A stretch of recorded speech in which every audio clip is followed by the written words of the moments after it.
Hello दोस्तों, नमस्ते, प्रणाम। हमारे यूट्यूब चैनल में आपका स्वागत है। एक हम लोग कहरवान नाच गीत सुनाने जा रहे हैं। गाना कैसा लगेगा लाइक करिएगा, सब्सक्राइब करिएगा, कमेंट में ज़रूर बताइएगा कि गाना कैसा लगा। नए होंगे तो शेयर सब्सक्राइब जरूर करिएगा, कमेंट में बताइएगा कि गाना कैसा लगा। के हो जाला उर्वी पूर्वी, के हो जाला पटना, के हो जाला उर्वी पूर्वी, के हो जाला पटना, के हो जाला कलकत्ता नौकरिया, के हो जाला ना कलकत्ता नौकरिया, के हो जाला ना कलकत्ता नौकरिया, के हो जाला ना।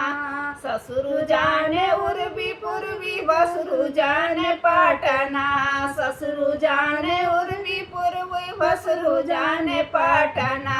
सैया जाने ना कलकत्ता नौकरिया, सैया जाने ना कलकत्ता नौकरिया, सैया जाने ना।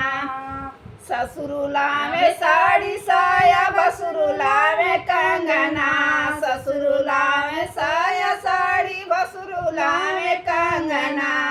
सैया लावे ना हमरे मांग के सिंदूरवा, सैया लावे ना हमरे मांग के सिंदूरवा, सैया लावे ना हमरे मांग के सिंदूरवा, सैया लावे ना। फटी जाई है साड़ी साया, टूटी जाई है कंगना, फटी जाई है साया साड़ी, टूटी जाई है कंगना। फटी जाई है साया साड़ी, टूटी जाई है कंगना।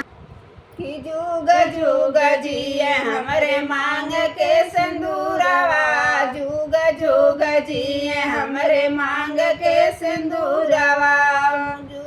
टूटी जाई है फाटी जाई है साया साड़ी, टूटी जाई है कंगना, फाटी जाई है साया साड़ी, टूटी जाई है कंगना।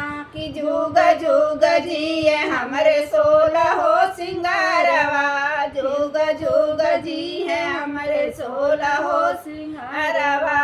के हो जाई है पूर्वी, के हो जाई है पटना, के हो जाई है उर्वी पूर्वी, के हो जाई है पटना, के हो जाई है कलकत्ता नौकरिया, के हो जाई है ना कलकत्ता नौकरिया, के हो जाई है